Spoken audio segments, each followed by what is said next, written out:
Здравствуйте, на телеканале БСТ. Время подводить итоги недели. В студии Елена Насырова. И сейчас коротко о том, что ждет в выпуске. Руководитель пансионата задержана. Перед законом ответят и местные власти. В Абзелиловском районе в крупном пожаре в доме престарелых погибли 11 человек. Она знала, что используемый ею дом не отвечает требованиям пожарной безопасности, о чем была предупреждена сотрудниками МЧС. Что привело к этой трагедии и сколько еще подобных опасных для жизни учреждений? Оставить приоритет безопасность людей, нежели какие-то погоню за прибылью. Одним выстрелом двух зайцев. На данный момент этот госпиталь помощь для борьбы с коронавирусом, но потом это помощь для лечения самого разнообразного спектра болезней. В Стерлитамаке официально открылся второй в Башкирии инфекционный госпиталь. Когда он примет первых пациентов и что сказали федеральные эксперты, осмотрев новый центр? Такое позитивное сочетание инженерной мысли, современных технологий. Третий не лишний. Ради Хабиров в очередной раз посетил Зауральские районы республики. Не первый раз я в Баймаке. Вот, немножко, как я говорил, недолюбленный город такой. Какие объекты построят в Сибае и Баймакском районе и чем еще запомнилась поездка главы? Предопределенное совпадение. Профессия врача, да, действительно, это не только на рабочем месте, это судьба уже. Реаниматолог из Уфы запустил сердце пострадавшего в ДТП посреди заснеженного поля. Мы встретились с врачом, который оказался в нужное время в нужном месте.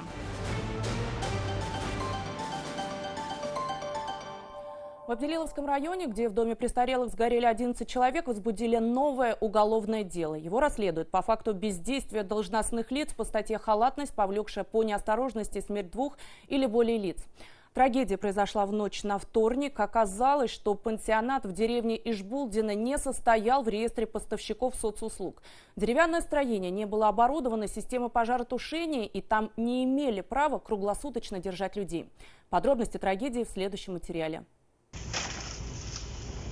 Это все, что осталось от двухэтажной постройки. Обугленные бревна. Шансов спастись у постояльцев Дома милосердия не было. По словам очевидцев, здание вспыхнуло, как спичечный коробок. При этом часть пожилых были лежащими. Буквально через 10 минут после приезда первой бригады пожарных здание полностью было объято пламенем. Тушить пожар помогали и местные жители. Когда я прибежал, уже дом был охвачен огнем. Было, да, очень жарко, но смогли не допустить дальнейшего возгорания огня. В первое время мы с ведрами помогли, чтобы огонь не распространялся в соседние дома. Пожар унес жизни 7 мужчин и 4 женщин. Самому старшему постояльцу было 80, младшему 57. 4 человека смогли спастись самостоятельно до прибытия пожарных. Как рассказывают местные жители, им помогала сотрудница, которая проснулась первой из-за звука дымового извещателя. Она таскала больного, только она говорит, дверь открыла, и полыхнулся огонь в дом. И потом окно она открыла. В окно стояли 2 мужчин, и она, та работница стояла, помогите. Я эти ворота не могла открывать. Я сразу пошла будить людей. В качестве платы с постояльцев Дома милосердия брали 75% от пенсии. Прямых родственников у многих не было, в основном дальние или двоюродные. Она могла самостоятельно выбраться, как думаете? Но она болела сильно. Без помощи, наверное, не смогла бы.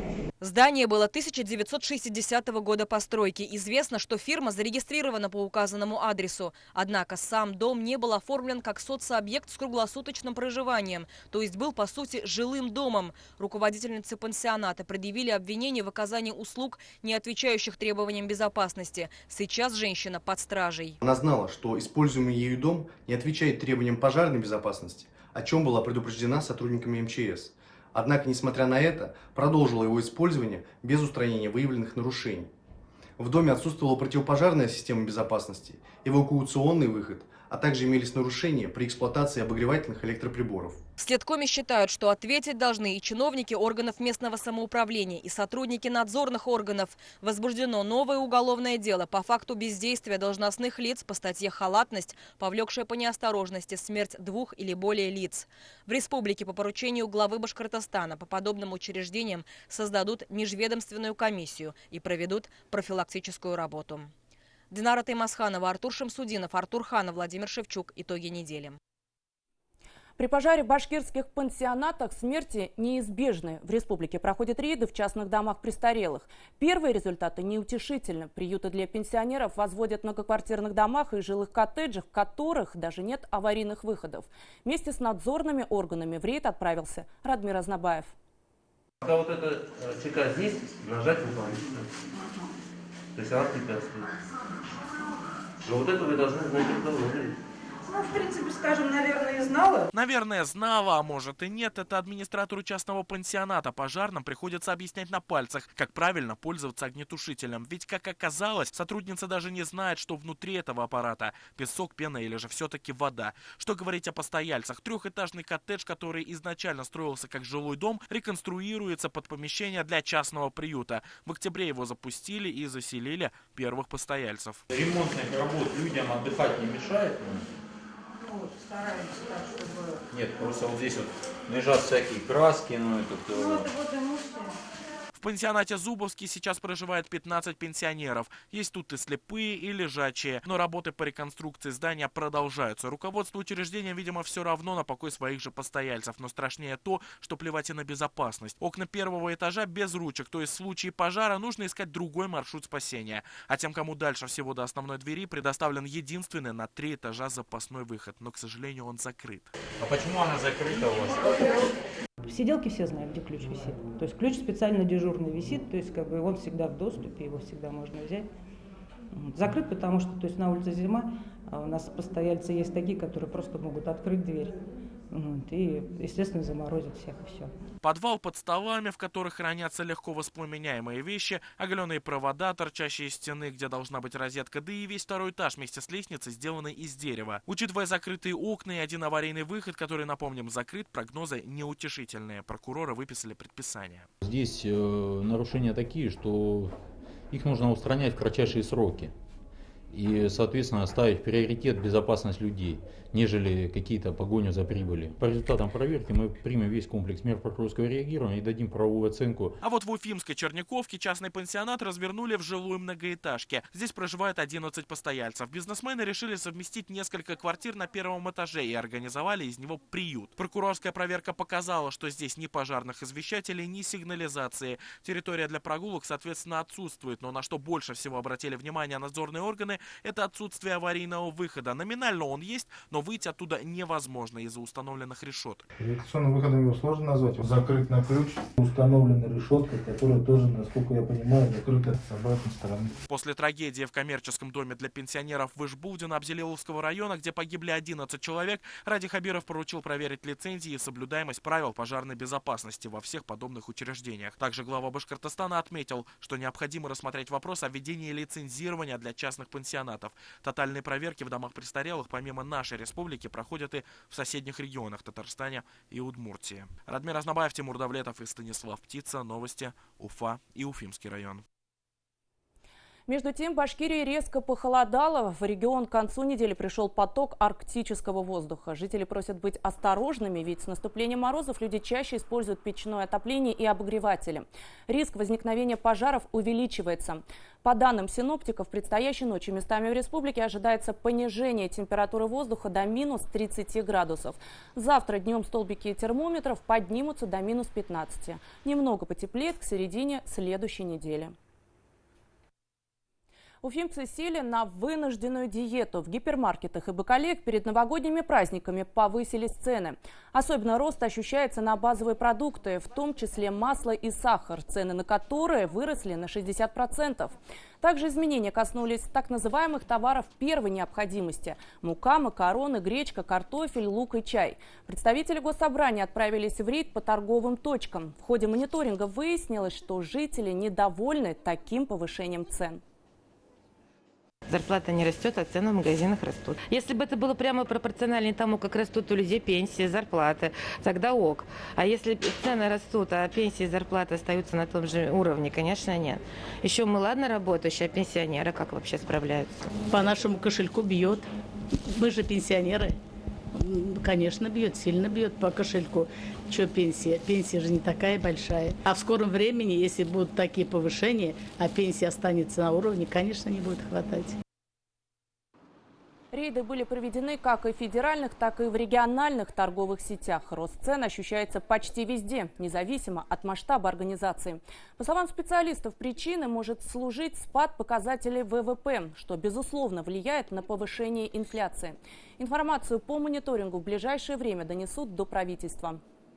В свете последних событий, конечно, там не необходимо ожидать о том, что на какие-то ежедневные продукты питания, которые именно востребованы, она будет, я думаю, что снижена путем заключения соглашений с сетевиками.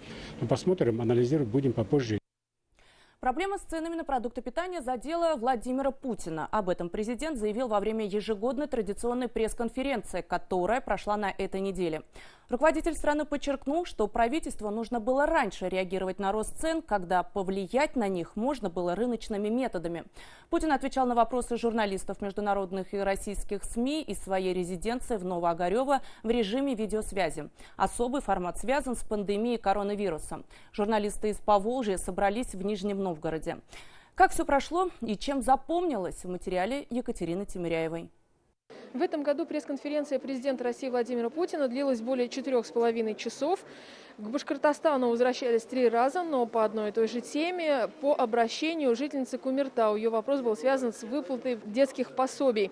Также, комментируя ситуацию, Владимир Путин сказал, что, скорее всего, это сбой в системе. И неожиданно он сказал, что глава Башкортостана Ради Хабиров молодой и эффективный руководитель. Но нас наверняка слышит и руководитель. А где конкретно в Башкортостане? Ну, мы можем найти этот запрос, через минутку конкретику добавить. Да, найдите обязательно, потому что нужно понять, где конкретно. Я уверен, что в Башкортостане там молодой, достаточно активный руководитель, эффективный человек, но сбои возможно, наверное. Заявительницей из Башкортостана оказалась Ильгиза Туктарова. Общаться со СМИ она отказалась. Сказала, что увидела информацию о выплатах и потому отправила обращение президенту страны. В региональном управлении Пенсионного фонда России в этот же день назвали инцидент исчерпанным. Вопрос мы решили. А каким образом решился ваш вопрос? Тем, что средства массовой информации дали неполную информацию, что детям малоимущих детей, как оказалось, выплаты будут продлены автоматически, а не всем семьям, у которых есть дети до 3 лет. То есть вы к этой категории просто не относитесь? Нет, я просто не отношусь к этой категории, поэтому выплаты не было. Своевременно обращалась и получила выплаты в соответствии с указами президента на обоих детей. Ильгиза Туктарова все же получит выплаты на своего 9-месячного сына, но по другой причине. Владимир Путин во время пресс-конференции объявил о выплате в размере 5000 рублей на каждого ребенка в возрасте до 7 лет включительно. Государство делает семьям такой новогодний подарок. Страна, государство, мы тоже сделаем нашим детям подарок. Небольшой, скромный, но тем не менее всем семьям, где есть дети до 7 лет, всем выплатим по 5000 рублей. Как каждому ребенку. В семье, где есть дети от 0 до 7 лет включительно. Среди других главных заявлений президента, нового локдауна в России не планируется. Пандемия коронавируса еще раз подтвердила, что в основе российской идентичности единение народа. Ни одна система здравоохранения в мире оказалась не готова к масштабам, вызванных ковидом. Выборы в парламент в 2021 году будут сопровождаться попытками вмешательства извне, но россияне должны быть уверены в прозрачности и открытости избирательных процессов. Отдельно Владимир Путин дал оценку экономике страны. У нас государственный долг, он и так был минимальный, 70 миллиардов долларов в долларовом эквиваленте. Он снизился на 10 миллиардов. Мы меньше занимаем на внешних рынках, но регулярно обслуживаем все свои кредитные обязательства. Международные резервы подросли. В начале года были 554,4 миллиарда. Сейчас на 4 ноября, это на 4 декабря, прошу прощения, где-то уже 587,7 миллиарда долларов. То же самое касается Фонда национального благосостояния. В рублевом эквиваленте было 7,7 триллиона, сейчас 13 почти с половиной триллионов. В этом году на уже 16-й по счету пресс-конференции, которая включала элементы прямой линии, президент ответил на 68 вопросов. На площадке в Нижнем Новгороде, где находились более 60 журналистов с Поволжья, смогли задать вопросы двое – о дистанционном образовании и индексации пенсий. Представителям Уфы возможность обратиться к президенту не дали. Мы очень хотели задать вопрос, естественно, каждый хотел задать вопрос. Понятно, что конкуренция просто огромная. Получилось примерно по 2 вопроса на округ, то есть вот там здесь 60 человек, то есть был один из 30 шансов. На самом деле не сильно расстроилась. У меня был вопрос про малый и средний бизнес, и коллеги федеральные его практически полностью повторили. Поэтому, в принципе, я услышала то, что хотела услышать. Табличка моя волшебная, костюм мой красный.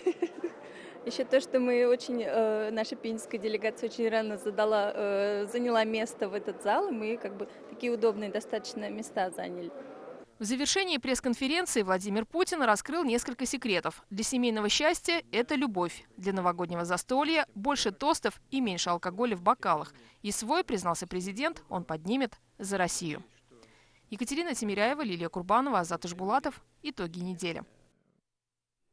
В Башкирии за последние сутки официально зарегистрировано 2 смертельных случая от коронавирусной инфекции. Таким образом, общее количество жертв COVID-19 в республике с начала пандемии достигло 122.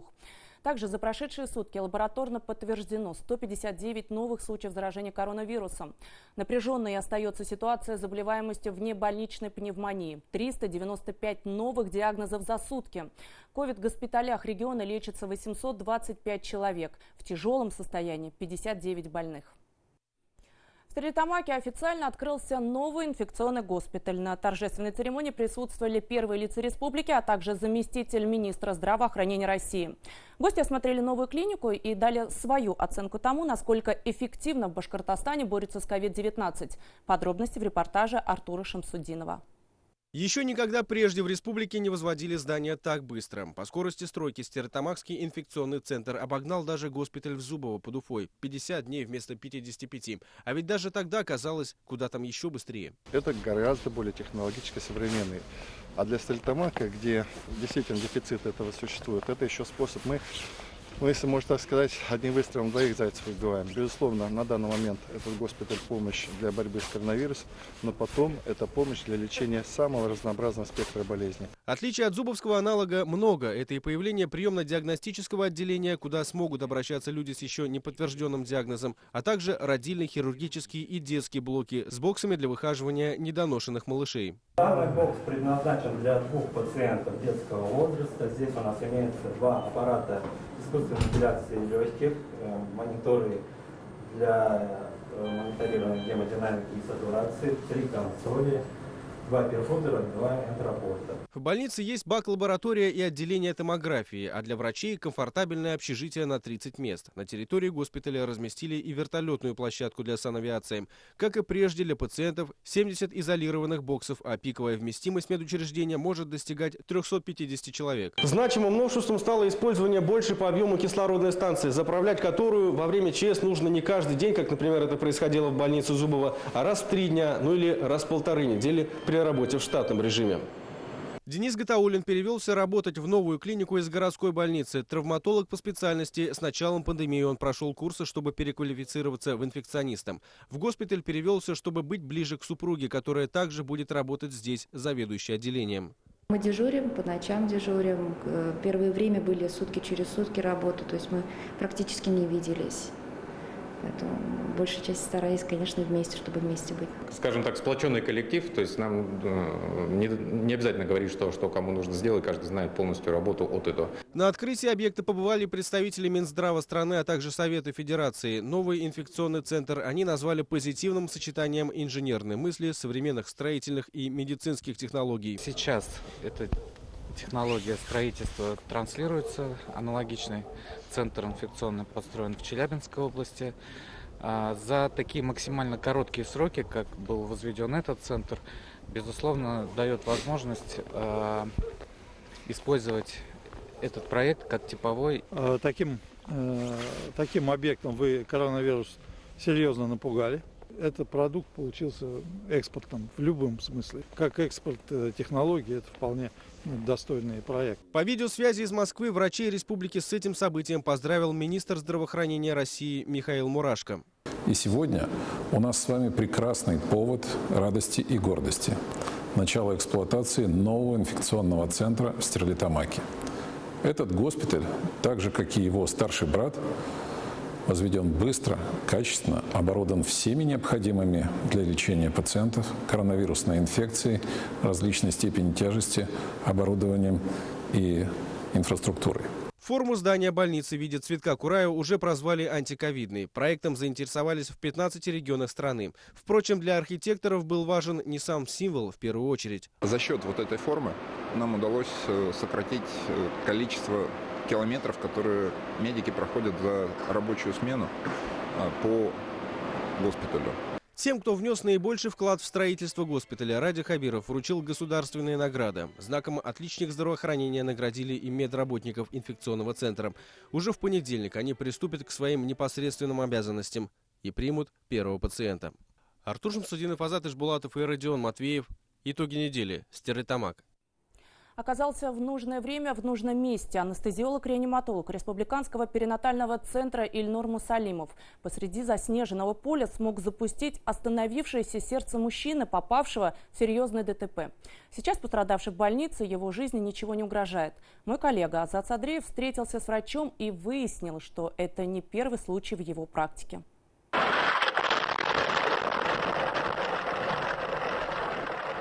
Серьезная авария, кадры которой вы только что видели на своих экранах, произошла 11 декабря здесь, на трассе М5, вблизи деревни Авдон. Водитель «Лады Гранта» не справился с управлением. Машина вылетела в кювет и перевернулась несколько раз. Очевидцы происшествия тут же остановились на обочине и бросились на выручку пострадавшим. Среди них оказался и опытный врач-реаниматолог Ильнур Мусалимов.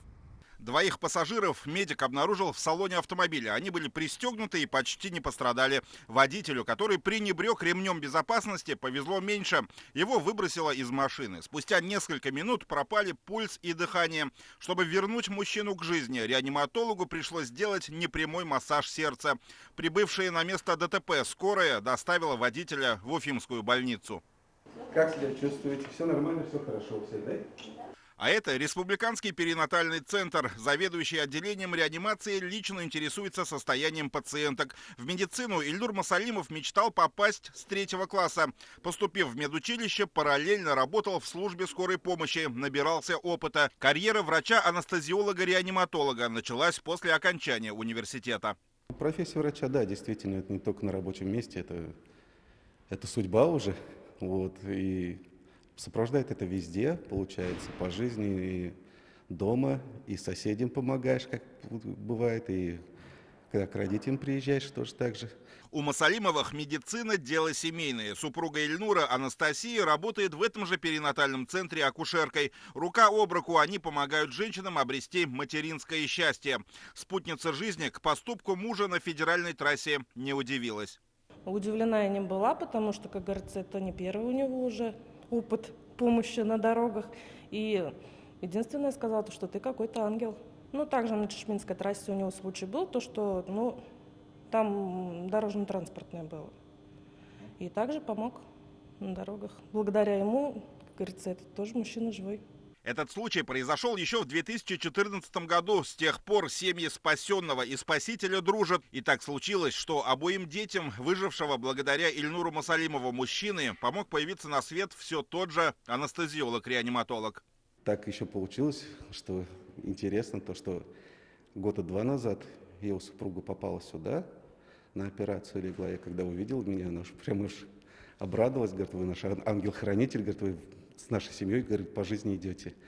Но после операции, потом через год еще она рожала также здесь, где тоже я участвовал в родоразрешении. С очередным спасенным в ДТП мужчиной Ильнур Мусалимов тоже намерен поддерживать связь после его выздоровления. Но героем себя врач не считает. Говорит, что просто выполнял свой долг. Место аварии он проезжает довольно часто. И то, что оказался рядом именно в нужный момент, анестезиолог-реаниматолог называет простым совпадением. Но для спасенного водителя это стало вторым днем рождения.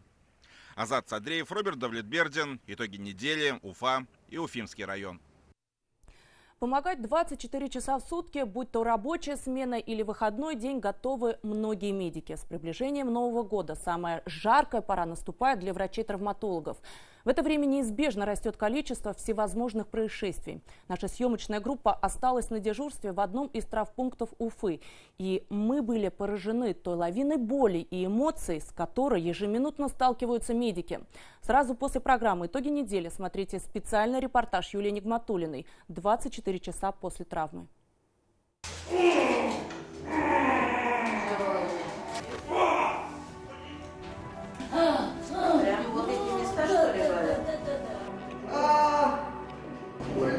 Знаю, что больно делаю. Удовольствия вот никакого. Но надо. Человеку нужна помощь. А что, падать, плакать, что ли, вместе с этим пациентом? На дежурстве с травматологом вихрь из человеческих драм в стенах одной операционной. Травматология – мужской труд. Это военно-полевая хирургия. Роды только не принимаем, может, еще и рожать придут сюда. Падение с высоты, ДТП, отрубленные ноги и руки. Почему травматологи искренне влюблены в свою работу? Пациент приходит, у него очень больно, вправляешь плечо, ему становится очень хорошо. Он сразу уходит, радостный, счастливый. О чем сожалеют врачи и какие истории помнят всю жизнь? Самое обидное – это когда человеку не смогли помочь. Но не все в наших силах, мы же не боги, мы только врачи.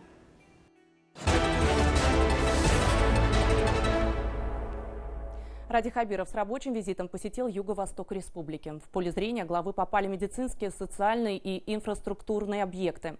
Так в больницах Баймака и Сибая появились новые томографы, а в столице Башкирского Зауралья к тому же готовится строить фабрику будущего. Во время визита главы местные жители смогли задать свои наболевшие вопросы радио Хабирова. Подробности у Айнура Гибадуллина. Эти дома 72-73. Нет, в 70-м году я перешла, 50 лет живу, мне самой 70 лет. Совсем недавно в этих домах провели кровельные работы и отремонтировали инженерные сети. Однако внешний вид оставляет желать лучшего, а ведь через 2 года у Баймака юбилей. К этому времени чиновники должны подготовиться, привести в порядок фасады и позаботиться о порядке внутри. Как отметил глава республики, готовиться к празднованию нужно не в последний момент, а уже сейчас. Не первый раз я в Баймаке. Вот, немножко, как я говорил, недолюбленный город такой. Поэтому, вот, во-первых, мы им увеличили в 2 раза объемы на дворике. Плюс они молодцы, они выиграли конкурс федеральный. То есть у них центр, площадь будет красивая. Ну и плюс вот решили, мы сейчас буквально по ходу 10 миллионов мы им дадим на подъезды. Так уж сложилось, что в период пандемии ни один визит не обходится без посещения медучреждений. В этот раз повод торжественный. В центральной городской больнице установили новый томограф, 2-й в районе. Для работы на нем специалисты прошли обучение в Москве и уже провели пробный запуск оборудования. Эффективнее, чем Сибай. В Сибае 63, у нас 80. Ну, сибайцам не говорите только. Весной в городе должны начать строительство детской поликлиники. Впрочем, по-прежнему остро стоит вопрос кадров. Специалисты не задерживаются из-за отсутствия жилья и не только. К примеру, в больнице села Ургазы, где работает всего 1 доктор, ремонт не проводился с момента постройки медучреждения. Глава республики поручил Минздраву проанализировать, что лучше – реконструкция или строительство нового здания. Больше 3 населения, 600 с лишним детей. Дети еще рождаются. Вот сюда точно ставить. Беременных мамаш много у нас сейчас. Беременных сколько? 16 беременных. Вот. Разве это плохо? Это очень хорошо? Очень хорошо даже. Еще будут. Конечно, да. В ходе общения с жителями всплыла еще одна давняя проблема – нехватка питьевой воды. Износ водопроводной сети в населенном пункте составляет 90%. Ради Хабиров заявил, что на проектные работы по реконструкции внутрипоселковых сетей уже выделили 17 миллионов рублей, а строительство могут начать уже весной. Начнем строить заниматься, прям строить начнем водоводы и так далее. Поэтому, вот, Андрей Геннадьевич, пометить надо, да, вот без воды не останется. Самый первый, вот давай с воды сперва начинать надо. Только за последние месяцы это уже 3-й по счету визит главы на юго-восток Башкортостана. Маршрут прошел через Сибай, негласную столицу Башкирского Зауралья. Ради Хабиров оценил старания местных властей в части благоустройства, а также ознакомился с планами по созданию фабрики будущего, бизнес-центра, который хотят создать по типу аналогичного в Уфе, а разместят его на базе заброшенной гостиницы «Сибай». На реализацию необходимо порядка 78 миллионов рублей. Это имеется в виду со 2 по 5 этаж. Этот этаж предполагается, что мы отдадим инвесторам, и эти деньги пойдут, по сути, на реинвестицию плюсом к тем деньгам. То есть 78 минус то, что проинвестировали. А есть желающие, да? Есть. Финальной точкой посещения стали сибайские медучреждения. Так, осматривая находящуюся на ремонте детскую поликлинику, Ради Хабиров поручил правительству найти необходимые 3 миллиона рублей для завершения работ. А в центральной городской больнице руководителю региона показали новый ангиографический комплекс. Уникальное для Сибая диагностическое оборудование, которое здесь появилось впервые. К нам приходилось пациентов с острым коронарным синдромом, с нарушением мозгового кровообращения и такими острыми состояниями возить в соседние округа, это значит Белорецк, а также город Уфу. На сегодняшний день, благодаря данной программе поддержки, мы установили данный комплекс. Отдельное внимание акцентировали на развитии офтальмологической службы. В этом году свыше 4 миллионов рублей ушло на закупку хирургической системы, что позволило провести почти 500 операций по лечению катаракты. Глава Башкортостана отметил, что такие межмуниципальные глазные центры должны появиться по всей республике, чтобы людям не приходилось выезжать в Уфу или в другие регионы. Айнур Гибадуллин, Артур Шамсудинов, Артур Ханов, Ильшат Казакулов и Марат Юнусов. Итоги недели. Баймакский район и город Сибай. Уроки и перемены башкирского языка. В уфимских школах провели тематические классные часы и даже недели. В 136-м лицее устроили лингвистические соревнования. 44-й полилингвальной школе нарядили елку и поздравили с Днем башкирского языка всю республику. Ученики исполнили гимн и выложили видео в сеть. Ролик запостил у себя на странице глава региона. Ради Хабиров отметил, без принуждения. Сегодня это главный принцип изучения языка в школах республики. Подробности далее.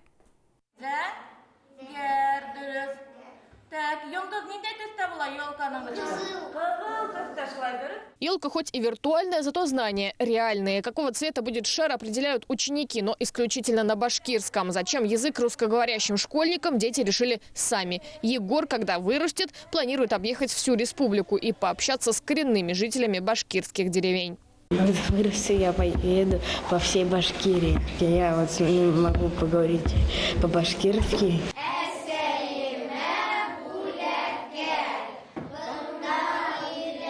Стихотворная зарядка на национальном языке в честь Дня башкирского языка. В школах тематические уроки. У пятиклассников 136-го лицея лингвистические соревнования. Мы должны составить, какие могут произойти проблемы у человека, если от меда. Например, то, что у него может заболеть живот, если он много будет его есть. Балды куб ашагандан эсе аурта мемкин.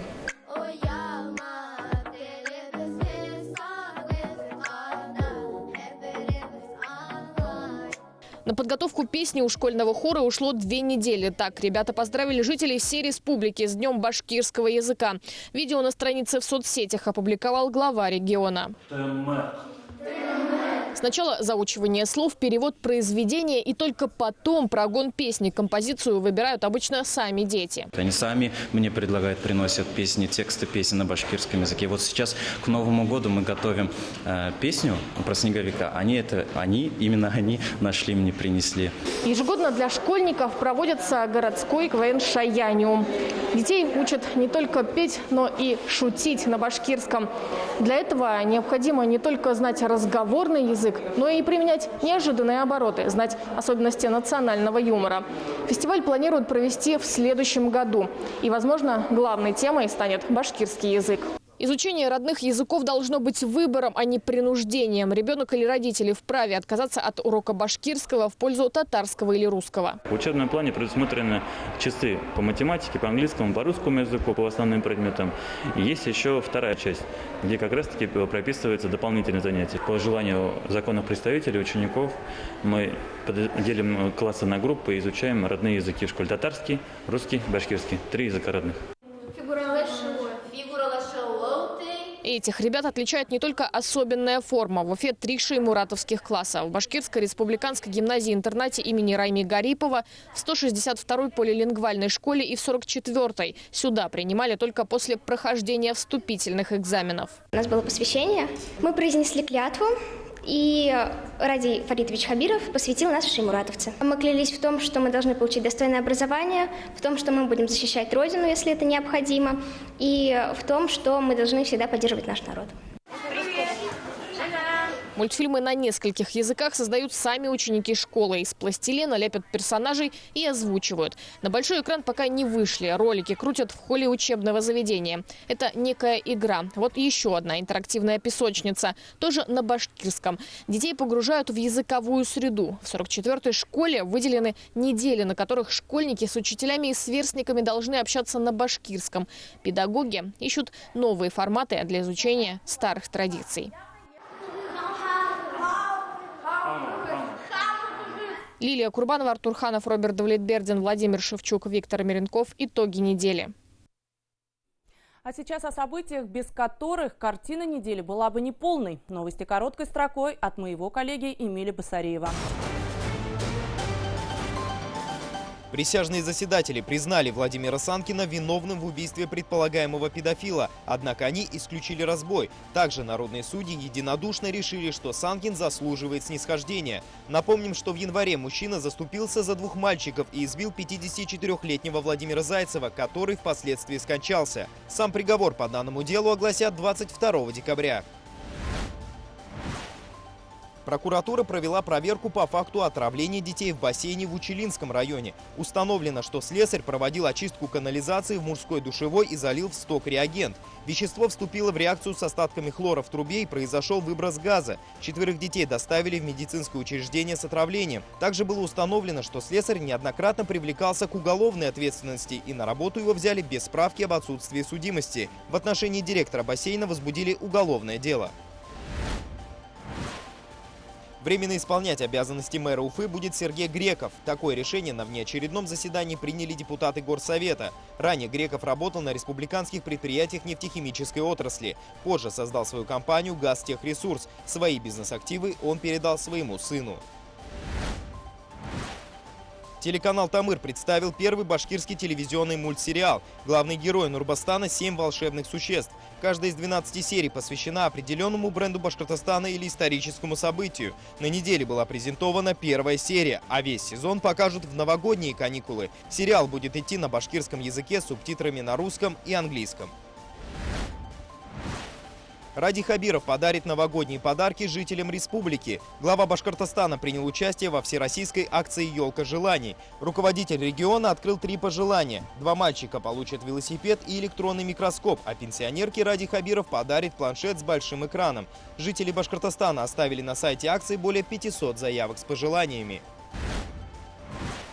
Возле Шихана Таратау открылась резиденция Кыш-Бабая. Детей он принимает в отдельной юрте на территории геопарка. Попасть в гости к сказочному волшебнику можно по предварительной записи. В списках для поздравлений до 31 декабря зарегистрировано уже около 500 детей, но резиденция продолжит работу и после Нового года. Кыш-Бабай будет ждать малышей у подножия Шихана до середины января. Новогодний переполох или как волонтеры помогали Деду Морозу. Так называлось мини-представление, которым один из центральных ледяных городков встретил жителей и гостей столицы. В Уфе торжественно открыли все праздничные площадки. Кроме того, в республике подготовлен новогодний календарь событий на портале «Культурный мир Башкортостана». В нем можно найти расписание новогодних представлений, спортивных и культурных мероприятий во всех районах и городах региона.